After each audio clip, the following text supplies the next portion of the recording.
Welcome to Toffee TV. Everton have announced the second part of the public consultation for the new stadium at Bramley Moor Dock, and in doing so released new images and a fly-through video of what the new stadium will look like, and it's magnificent, to be honest. It's absolutely magnificent. When I first seen the pictures, I was a little bit unsure about it, but once I seen that fly through, I was completely into it.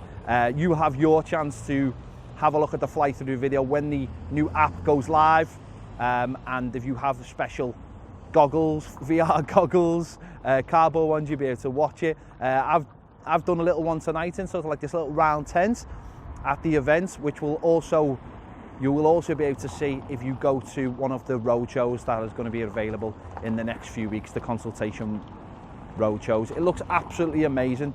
Dan Meis was in the room talking about how he went through the process of coming up with the stadium and all the different elements of it, and how he went through the process. And he said, in doing that, fell in love with Everton Football Club. He was on stage, so was Bill Kenwright, who was just, waxing lyrical about Everton, about Dan Meis, and about the stadium. Tony Bellew got up on stage, Seamus Coleman, and also Tom Davis to give their views on the stadium. So a packed out room at the Titanic Hotel, full of Evertonians, full of spirit, full of hope, and ultimately they got to see what they wanted. There was a standing ovation for Dan Meis, and it was absolutely incredible. I got to speak to Dan Meis, and here it is. So I'm here with Dan Meis, the architect behind Everton's new stadium at Bramley Moor Dock. How did you feel that went in the room tonight? I can honestly say I've never gotten a standing ovation before. So yeah, I think, the passion of these fans have been such an important part of why this project's important to me from the very beginning. And so it was incredible to get that kind of feedback. You've had a lot of back and forth with Evertonians on Twitter. How hard has it been to keep the secret of just the design elements of this stadium?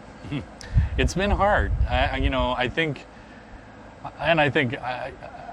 it's been important because we were always committed, the club was committed to making sure we didn't put something out ahead of time. And, there have been some false starts with stadiums here, and we wanted to make sure that we were doing something that we knew we could deliver. So, but I also know how hard it is for fans, like, why is this taking so long? And can't you just show us something? And so I think you've seen, I've tried a lot to give a little, and I get called a tease a lot because of that. But I think it was important to create that dialogue, and I got great feedback. Well, obviously, we've seen the designs now, and obviously, you look at the surroundings behind us, with the brickwork and the old tradition, and obviously a lot of the instances the club has got to fall into, whether it's been the heritage. Was that in your mind before you looked at all this, or was that being moulded because of this? Well, it was definitely as soon as we knew that Bramley Moor was an option. And we had to look at some other sites because we originally didn't know if we could control Bramley Moor. What hit me as soon as we looked at this site was that it would drive a unique design. And again, I don't mean to disparage any of the new buildings, whether they're in this country or any other. But I think state of the art just has often gotten wrapped up in this idea that it has to be this amazing architecture that you've never seen before. There's something so powerful about the idea, like the Titanic, to be able to, salvage the history of a place like that. And then to do it with a football club that has a 130-year history with a building, that was amazing. So for me, that was the power of this site, that there were going to be reasons why it was going to be that way, and that gives us a unique opportunity that I don't know another football club that will have it. Is it easier to work within the confines of a site like that, which may be a little bit smaller, the footprint might be a bit smaller too, than having a really large area, outside a city where imagination can just run away from you? Does it help that it is where it is, and it is in such an iconic place? It does make it easier that you're not wasting a lot of time trying to come up with some crazy shape for some silly reason.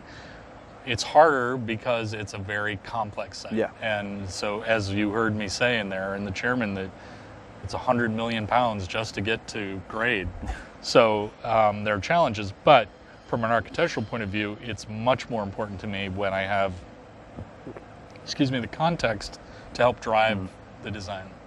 So what happens for you now? We've heard mentioned a few times, the fans have still got input in this and to going into the next stage of the consultation. For you now, do you soak all that up, or do you think that's the perfect building? Oh, no. We definitely will soak it up. I mean, you know, we'll get, even the reaction today, as positive as it can be, there'll be people who think, hey, what about this? And they can even be small things. You know, could we name a club after some former player, or this kind of statue out front? There'll be, and those are little things. Yeah. We still have a lot of big things we have to figure out in terms of working through it. And the important next step is to submit the planning, make sure that we have Historic England on board, Liverpool City Council, and everybody really believes this is right for the site. We're confident in that, but that's a really important step that we're going to work on now. And just finally, in 4 years, hopefully, when this is built, what do you want that feeling to be from fans when they go in for the first time?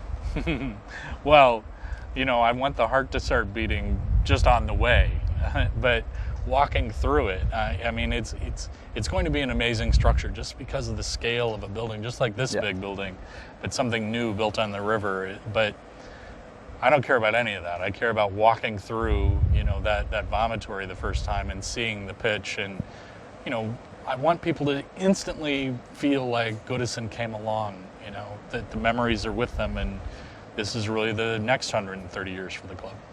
Fantastic. Thank you very much. Thanks. Thank you. So there you go. Big thanks to Everton. Big thanks to Dan Meis. And if you want to see that video of what the new stadium looks like, here it is.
Here we are, the stadium is already at full capacity for a wonderfully historic day in the already glorious history of Everton football. The first game, the very first game here at our new home, Bramley Moor Dock.